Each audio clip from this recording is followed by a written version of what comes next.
Bueno, el síndrome urémico hemolítico es una enfermedad endémica en nuestro país. Es producida por una bacteria que se llama Escherichia coli y es una enfermedad que afecta principalmente los riñones, los intestinos, parcialmente el sistema nervioso central y la sangre.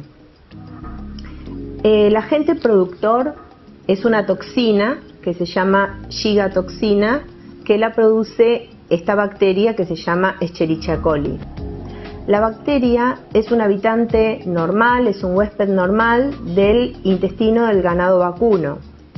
Por eso, cuando me refiera a su prevención, es importante y es una enfermedad que es endémica en nuestro país por la forma en la que comemos. Es una enfermedad de todo el año, pero principalmente se produce en primavera y verano.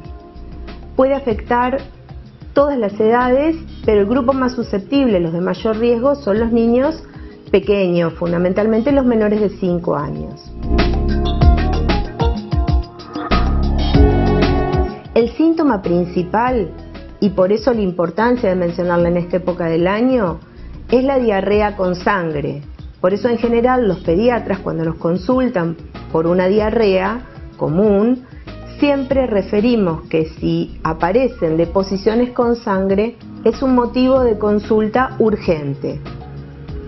Otro de los síntomas es la palidez, porque es una enfermedad que produce la toxina, esta, como les mencionaba anteriormente, produce anemia, entonces el aspecto es pálido, puede producir vómitos.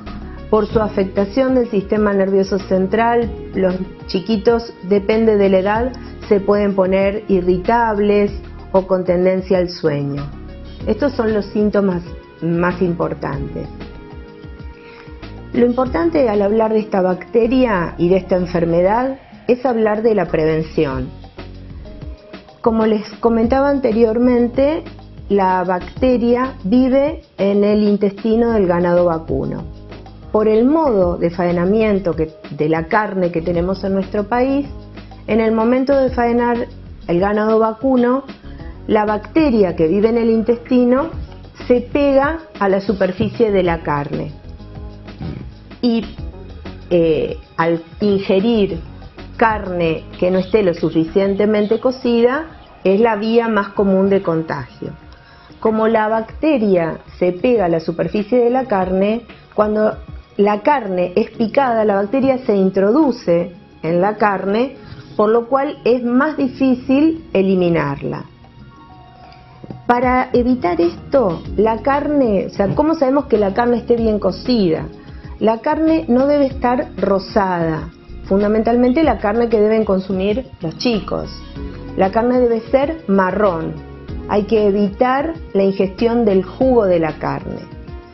Si la carne es picada, hay algunos países del mundo que directamente, por ejemplo Estados Unidos, contraindican la carne picada en los menores de 5 años y la ingestión de cualquier alimento preparado con carne picada. Sin llegar a ese extremo, podemos saber que la carne picada está bien cocida cuando el suero que elimina es transparente, no rosado.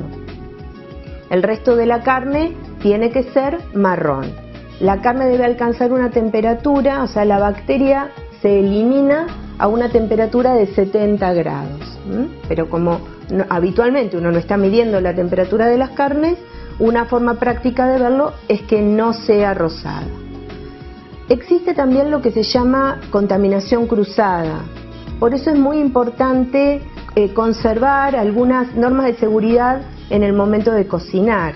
Evitar utilizar la misma tabla donde se utilizó, la misma tabla que se utilizó para manipular carne o para cortar carne, para cortar otros alimentos. Fundamentalmente alimentos que se vayan a consumir crudos como frutas o verduras. La bacteria también se puede contagiar, se puede encontrar en agua no potable, en aguas contaminadas, por lo cual las frutas y las verduras que han sido regadas con aguas contaminadas también pueden ser otra vía de adquirir la enfermedad. Otra recomendación es lavar bien frutas y verduras con agua potable. Otra vía de contagio son los lácteos no pasteurizados o que han perdido la cadena del frío. Tratar de cuidar bien esto y de comprar en lugares seguros. Cuando hacemos una cosa práctica, cuando hacemos la compra en el supermercado, todo lo que sea frío, todo lo que requiera refrigeración, comprar lo último y guardarlo rápidamente en la heladera al llegar a casa. Otra cosa importante a tener en cuenta es cuando descongelamos un alimento, no hacerlo sobre la mesada, hacerlo en la heladera o bajo el chorro de agua fría. Con respecto a la higiene, es importante conservar la higiene en el lugar donde se cocina, lavar bien los trapos y esponjas y por lo menos una vez por semana lavar bien con lavandina la tabla donde se corta carne cruda. Una cosa fundamental para la prevención de esta y de todas las diarreas es el lavado correcto de manos. El lavado de manos debe hacerse antes de manipular alimentos, después de ir al baño y debe hacerse con agua potable y jabón bajo el chorro de agua, enjabonándose bien las manos, entre los dedos, el dorso y las palmas de las manos durante aproximadamente 20 segundos. Esta enfermedad no tiene tratamiento, por eso es tan importante hablar de la prevención y hacer hincapié en la prevención. Obviamente que siempre hay cosas para hacer cuando un chiquito la presenta, pero lo que se va haciendo es ir tratando las complicaciones que aparecen.